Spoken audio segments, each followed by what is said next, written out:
Olá, meus amores do sexto ano. A Pro está de volta com mais uma aula. E a aula de número 50. O tema da nossa aula nós vamos estudar hoje termos essenciais da oração e concordância verbal. A concordância verbal para dar continuidade ao estudo de verbo que a gente estudou na aula anterior, ok? Então vamos lá. Primeiro, como o primeiro tema a ser estudado são os termos essenciais da oração, vocês precisam saber o que são termos essenciais da oração. Primeiro, vocês têm que saber que uma oração é aquela frase que contém verbo, certo? E para que a oração exista, ela precisa ter dois termos essenciais. Como o próprio nome diz, essencial é o que não pode faltar, justamente. Então, não pode faltar na oração o verbo, porque se não tiver verbo, não é oração. Se não tem verbo, ali é uma frase nominal, ok? E também a oração precisa ter dois termos essenciais, fundamentais. E quais são eles? Então, primeiro vamos definir o que são termos essenciais. Então, chamamos de termos essenciais da oração aqueles que compõem a estrutura básica da oração. E quais são eles? Observe que eu tenho aqui os termos essenciais da oração, que são sujeito e predicado, ok? Então, os termos essenciais da oração são sujeito e predicado. Mas o que é mesmo sujeito? É um ser humano? Não, o sujeito da oração não é necessariamente um ser humano. Pode ser um objeto, certo? Então, o sujeito da oração, definindo o que é tal. Sujeito é um dos termos essenciais da oração, que a gente já sabe. Ele é o quê? É o elemento do qual se diz alguma coisa sobre ele. E é o ser que pratica ou recebe a ação que o verbo expressa. Mas o que isso quer dizer? Então, gente, o sujeito é aquele termo que pratica ou sofre uma ação. Então, vamos lá. Classificação do sujeito. Quando a gente vê a classificação do sujeito, a gente vai saber identificar o sujeito na oração. Então, vocês do sexto ano vão estudar, por enquanto, essas três classificações. Tem mais duas, mas o livrinho de vocês só traz para que vocês estudem, aprendam e conheçam esses três tipos de sujeito, que são o sujeito simples, o composto e o oculto, ok? Então, vamos lá. Sujeito simples é aquele que apresenta apenas um núcleo. Então, o que é núcleo do sujeito? Vamos primeiro identificar o sujeito na oração. Por exemplo, eles comem pão. Quem é que está praticando a ação de comer pão aí? É quem?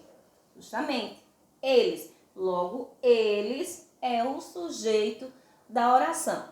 Nós identificamos o sujeito da oração, que é eles, certo? E qual é a palavra principal dentro desse sujeito? A própria palavra eles. Logo, esse sujeito aqui só tem um núcleo, porque só tem essa palavrinha eles. Então, por isso que eles é chamado de sujeito simples, porque possui apenas um núcleo. Vem agora o sujeito composto. Apresenta mais de um núcleo. Observe só. Ana, Manu e Carol comem pão.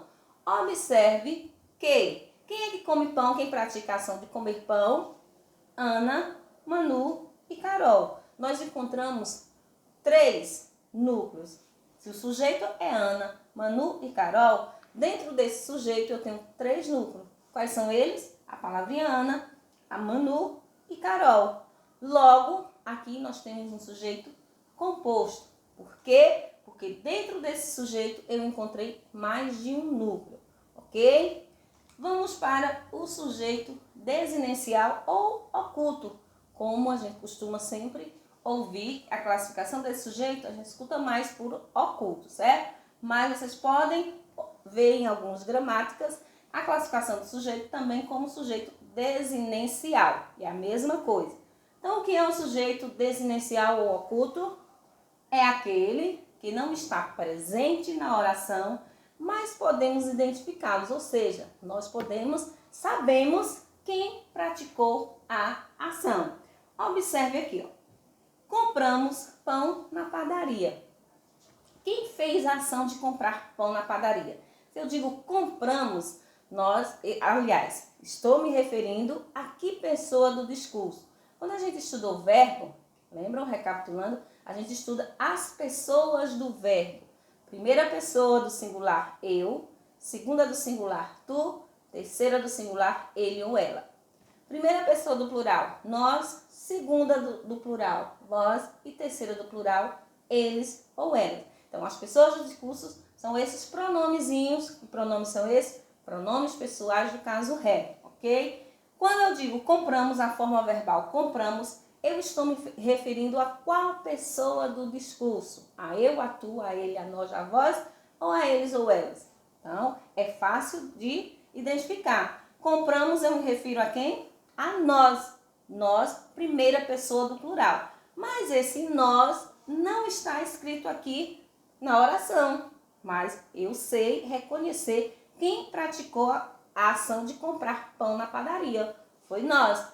Logo, nós, por não estar escrito na oração, mas sabemos quem praticou a ação, é classificado como sujeito oculto ou desinicial, certo? Então, vamos relembrar quais são os tipos de sujeito: sujeito simples, sujeito composto e sujeito oculto, até o momento que nós estamos estudando, aprendendo os tipos de sujeito.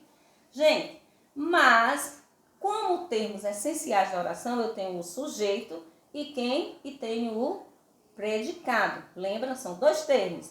Então, vamos aprender a identificar quem é sujeito e quem é predicado dentro da oração. Observe no exemplo anterior. Eu tenho Ana, Manu e Carol como sujeito composto, certo? Eu identifiquei o sujeito, que é Ana, Manu e Carol. Quando eu identifico o sujeito, tudo o que restar da oração vai se chamar predicado, que é o outro termo essencial da oração, ok? Sempre que eu identifico quem pratica a ação, que é o sujeito, o que restar dentro dessa oração nós chamamos de predicado, que é o outro termo essencial da oração, ok? Agora, nós vamos para qual tema? Concordância verbal, que é dando continuidade ao estudo de verbo. A gente estudou de verbo, sobre verbo, a gente estudou o tempo, o modo, a pessoa, a conjugação e também as formas nominais do verbo. Agora a gente vai aprender a usar a forma verbal ou qualquer verbo dentro de uma oração ou de uma frase, que é justamente fazendo essa concordância. Então vamos lá. O que nós chamamos de concordância verbal? Nós chamamos de concordância verbal o mecanismo de relação entre o sujeito e o verbo dessa oração. Então, vai ter, como a gente aprendeu agora o que é sujeito, identificar o que é o sujeito de uma oração, aí você vai ver a relação entre esse sujeito e o verbo da oração. Por quê? Porque a forma verbal, ele vai sempre concordar com o sujeito dessa oração, ok? Então, vamos aqui, ó, concordância verbal. A princípio, fundamental da concordância verbal, portanto, pode ser definido da seguinte forma. Então, qual é o princípio fundamental da concordância verbal? Disse que o verbo pessoal deve concordar com o seu sujeito. É o que eu acabei de falar. O que é o verbo pessoal? Gente, tem verbo pessoal e tem o verbo impessoal. O verbo pessoal é aquele que eu posso identificar a pessoa do discurso, que eu posso que eu posso conjugar de acordo com as pessoas do discurso. Eu compro, tu compras, ele compra. Já o verbo impessoal são aqueles verbos que indicam fenômenos da natureza, como por exemplo, chover. Chover, eu não posso conjugar chover usando a pessoa eu, tu, ele, as pessoas eu, tu, ele, nem nós, nem vós e nem eles. Por isso é que são chamados de verbos impessoais, certo? Então, o verbo pessoal deve concordar com quem? Com o sujeito. Então, sempre o verbo da frase em relação à concordância verbal, ele vai concordar em número e gênero com o sujeito. Vejamos alguns exemplos. Tu e Marcelo, observe que eu tenho tu e Marcelo. Se refere a quem? Se refere à segunda pessoa do plural. Quando eu junto tu, que é a segunda pessoa do singular, certo? Com Marcelo, que é ele, vai se referir a quem? A vós, que é a segunda pessoa do plural. Logo, eu vou conjugar esse verbo na segunda pessoa do plural. Ou então, vocês, observam, tu e Marcelo gostais ou gostam de física.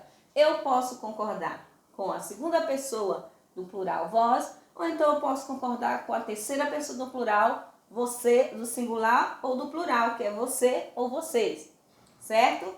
Tem esse outro exemplo que diz: a paixão pela ciência, quem é o sujeito nessa frase? A paixão pela ciência e o dom para contar a história são seus trunfos. Quais são seus trunfos? A paixão pela ciência e o dom para contar história. Olha que sujeito longo. Eu tenho como sujeito a paixão pela ciência e o dom para contar histórias. Então, gente, aqui eu tenho esse sujeito que está se referindo a quê?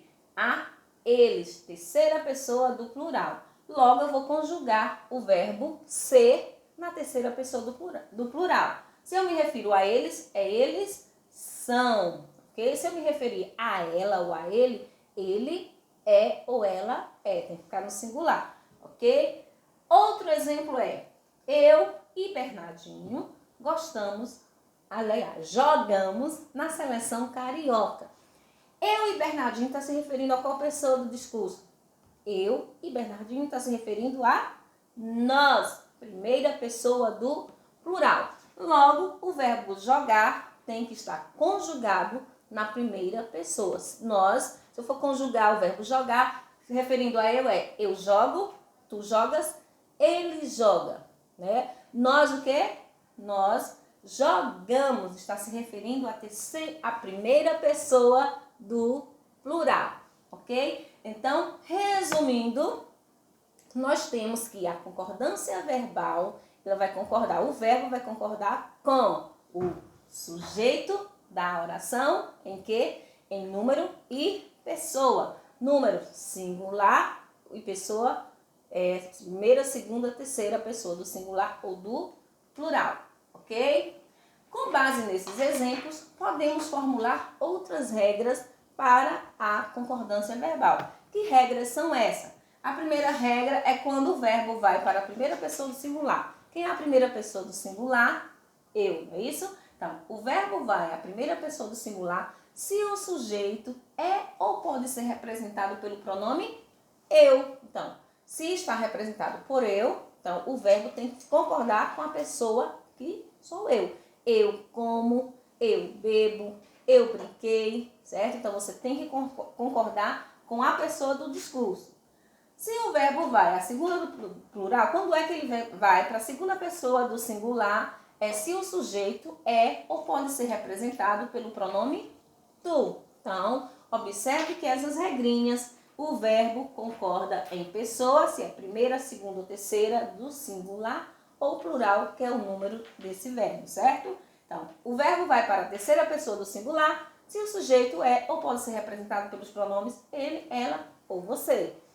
O verbo vai para a primeira pessoa do plural, no caso nós, se o sujeito é ou pode ser representado pelo pronome nós.